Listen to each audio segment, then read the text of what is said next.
ఒక రాజకీయ వ్యభిచారైనటువంటి సీఎం రమేష్ ఇష్టం వచ్చినట్టుగా అనుచిత వ్యాఖ్యలు చేసేటువంటి సందర్భంలో మా నాయకుని, మా వర్కింగ్ ప్రెసిడెంట్ని ఎట్లా మాట్లాడుతావు నువ్వు, ఇది సరైన పద్ధతి కాదు అని చెప్పేసి ఆయన వ్యాఖ్యలను ఖండిస్తూ నేను చేసినటువంటి ప్రెస్ మీట్లో విమర్శలను సాకుగా చూపిస్తూ జూబ్లీహిల్స్ పిఎస్లో కేసు పెట్టడం సీఎం రమేష్ గారు.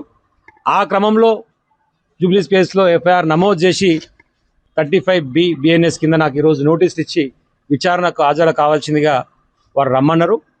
సరే, భారతీయ చట్టాల మీద గౌరవంతో 10 సంవత్సరాలు తుంగతుర్తి నియోజకవర్గ ప్రజల ఆశీర్వాదంతో శాసనసభ్యులుగా చట్టసభలో పనిచేసినటువంటి వ్యక్తిగా చట్టాలను గౌరవించాల్సినటువంటి బాధ్యత ఒక భారతీయ పౌరునిగా నా మీద ఉంది కాబట్టి 100% వారికి సహకరించడానికి సిద్ధంగా ఉండి ఈరోజు జూబ్లీహిల్స్ పిఎస్ పోవడం కోసం బయలుదేరుతా ఉన్నాం.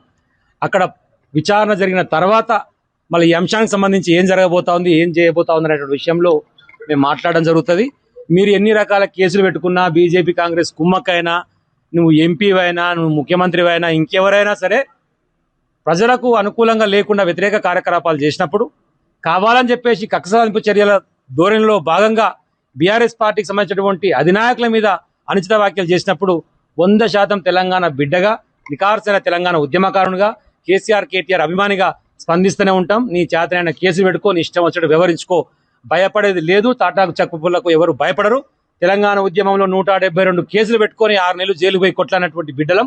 కాబట్టి దేనికైనా తెగించి సిద్ధంగా ఉన్నామనేటువంటి విషయాన్ని మరొకసారి గుర్తు చేస్తున్నాం. ఇప్పటికైనా